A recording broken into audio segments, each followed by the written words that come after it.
ഞങ്ങളുള്ളത് കഴിഞ്ഞ തവണത്തെ ചാമ്പ്യന്മാരായ വിയ്യപുരം വള്ളം നീറ്റിലിറക്കുന്ന ചടങ്ങിലേക്കാണ്. വള്ളം നീറ്റിലേക്ക് ഇറക്കി കഴിഞ്ഞിരിക്കുന്നു എന്നുള്ളതാണ്. ദീർഘനേരത്തെ ആചാരാനുഷ്ഠാനങ്ങളുടെയും ചടങ്ങുകളുടെയും ഏറ്റവും ഒടുവിൽ വള്ളക്കാരും തുഴക്കാരും എല്ലാവരും ചേർന്ന് വലിയ ആഹ്ലാദത്തോടെ ആവേശത്തോടെ വള്ളം നീറ്റിലിറക്കുകയാണ് എന്നുള്ളതാണ്. കഴിഞ്ഞ തവണത്തെ ചാമ്പ്യന്മാരാണ്, നെഹ്റു ട്രോഫിയിൽ ചുംബനമിട്ട ടീമാണ്, വള്ളമാണ് വിയ്യപുരം. ഇത്തവണ UBC കൈനഗിരി ഫാൻസ് ക്ലബ്ബാണ് ഈ വള്ളം മത്സരത്തിന് ഇറക്കുന്നത് എന്നുള്ളതാണ്. ഏതായാലും കഴിഞ്ഞതിന് മുമ്പിലത്തെ തവണ റണ്ണേഴ്സ് അപ്പായ വള്ളം കൂടിയാണ്. അങ്ങനെ വലിയ പോരാട്ട ചരിത്രം ഉള്ള വള്ളമാണ് ഇപ്പോൾ നീറ്റിലേക്ക് ഇറങ്ങുന്നത്. ആ ചടങ്ങ് പൂർത്തിയായിക്കൊണ്ട് ഇപ്പോൾ നീറ്റിലേക്ക് ഇറക്കിയിരിക്കുന്നു. ഇനി മത്സരത്തിനായുള്ള ഒരുക്കമാണ്. വലിയ ആവേശത്തിലാണ് ടീം അംഗങ്ങൾ എല്ലാവരും ഉള്ളത് എന്ന് കാണുവാൻ കഴിയും. വലിയ ആവേശം, എല്ലാവരും ആർപ്പോ ഇറോ എന്ന മുദ്രാവാക്യം വിളികളുമൊക്കെയായി വലിയ ആവേശത്തിലാണ്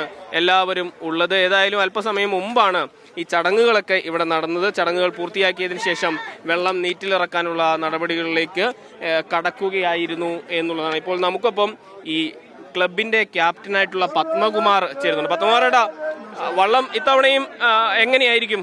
ഇത്തവണയും കപ്പടിക്കും? ഈശ്വരാധീനം ഉണ്ടെങ്കിൽ കപ്പടിക്കും തീർച്ചയായിട്ടും.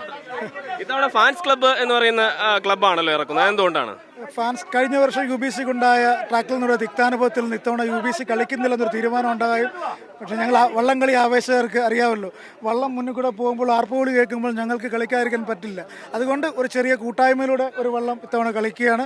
തീർച്ചയായിട്ടും ഞങ്ങൾക്ക് ശുഭപ്രതീക്ഷയാണുള്ളത്. അങ്ങേയറ്റം നന്നായി പരിശ്രമം ചെയ്തിട്ടുണ്ട്, പരിശീലനം നന്നായി ചെയ്തിട്ടുണ്ട്, വള്ളം നന്നായിട്ട് ഒരുക്കിയിട്ടുണ്ട്. ഞങ്ങളുടെ മാതാപിതാ ഗുരുക്കന്മാരുടെ എല്ലാ ആശീർവാദങ്ങളും ഉണ്ട്. തീർച്ചയായിട്ടും നല്ലൊരു പ്രകടനം കാഴ്ചവെച്ച് കപ്പ് ഇന്ന് വൈകുന്നേരം ഈ കരയിൽ എത്തിക്കാൻ സാധിക്കുമെന്നാണ് ഞങ്ങൾ പ്രതീക്ഷിക്കുന്നത്. ടീമിനെ കുറിച്ച് ഒന്ന് പറയാമോ? എങ്ങനെയാണ് ടീം എണ്ണം, കാര്യങ്ങൾ? ടീം ഏതാണ്ട് 115 പേരുടെ ടീമാണുള്ളത്. ഏതാണ്ട് 30 ദിവസത്തെ പരിശീലനത്തിലായിരുന്നു അവരെല്ലാവരും. ആ 30 ദിവസത്തെ പരിശീലനം കഴിഞ്ഞ് നമ്മുടെ നാട്ടിലുള്ള കുട്ടികളൊക്കെ തന്നെ ഏതാണ്ട് 4 മാസത്തോളം പരിശീലനം നടത്തി. നമ്മൾ ക്യാമ്പായിട്ട് പരിശീലനം നടത്തി ഏതാണ്ട് 30 ദിവസമാണ്. 30 ദിവസം കഴിഞ്ഞ് ഇന്ന് നമ്മൾ നെഹ്റു ട്രോഫി ദിവസത്തെ മത്സരത്തിലേക്ക് വേണ്ടി പോവുകയാണ്. എല്ലാവിധ ശുഭപ്രതീക്ഷയുണ്ട്. തീർച്ചയായും അത് തന്നെയാണ്. ദീർഘ ദിവസത്തെ പരിശീലനങ്ങൾക്കൊടുവിൽ ഏറ്റവും ഒടുവിൽ വിയ്യപുരം ചുണ്ടൻ നീറ്റിലിറങ്ങിയിരിക്കുന്നു എന്നുള്ളതാണ്. വലിയ ചരിത്രം ഉള്ള വള്ളമാണ് വിയ്യപുരം. 2019 ആദ്യമായി വള്ളം നീറ്റിലിറക്കുന്നത് എന്നുള്ളത്. 2018 വെള്ളപ്പൊക്കത്തിൽ ഈ വള്ളത്തിന്റെ നിർമ്മാണ പ്രവർത്തനങ്ങൾ നടന്നുകൊണ്ടിരിക്കുകയായിരുന്നു. ആ ഘട്ടത്തിൽ ഈ വള്ളം പൂർണ്ണമായും നിർമ്മാണ പ്രവർത്തനങ്ങൾ നടക്കുന്നതിനിടയിൽ വെള്ളം പൂർണ്ണമായും വെള്ളത്തിൽ മുങ്ങിപ്പോവുകയും പക്ഷേ ആ വെള്ളപ്പൊക്കത്തിൽ ഒഴുകിപ്പോകാതെ കാത്തുവെച്ച വള്ളം കൂടിയാണ്. ബോട്ടിന്റെ ഓണർ രവീന്ദ്രൻ ചേട്ടൻ കൂടുന്നത്. ചേട്ടാ, ഇത്തവണയും കപ്പടിക്കും വിയ്യപുരം? ഉറപ്പാണ്.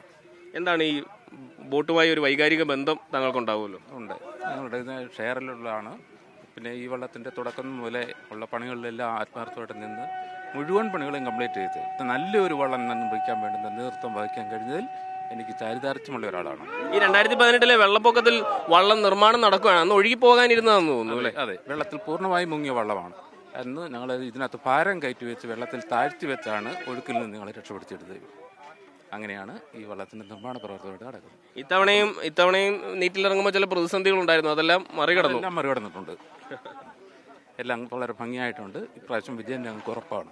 തീർച്ചയായും. ഏതായാലും ടീം വലിയ ആത്മവിശ്വാസത്തിലാണ്. കഴിഞ്ഞ തവണ കപ്പടിച്ച ടീമാണ്. കൂടാതെ കഴിഞ്ഞതിന് മുമ്പിലത്തെ തവണയും റണ്ണേഴ്സ് അപ്പായ ടീം കൂടിയാണ്. അങ്ങനെ വലിയ വിജയത്തിന്റെ ചരിത്രമുള്ള വിയ്യപുരം ചുണ്ടൻ നീറ്റിലിറങ്ങിയിരിക്കുന്നു. മറ്റു വള്ളങ്ങളും പലയിടങ്ങളിലായി നീറ്റിലേക്ക് ഇറങ്ങിയിരിക്കുകയാണ്. ഇനി മണിക്കൂറുകളുടെ കാത്തിരിപ്പ് മാത്രമാണ്. പുന്നമട കായലിലെ ജലരാജാക്കന്മാരുടെ വലിയ പോരാട്ടത്തിന് ഇനി നമുക്ക് കാത്തിരിക്കാം. അനന്തുവിനോടൊപ്പം മുഹമ്മദ് ആഷിഖ്, മീഡിയ 1, കോട്ടയം.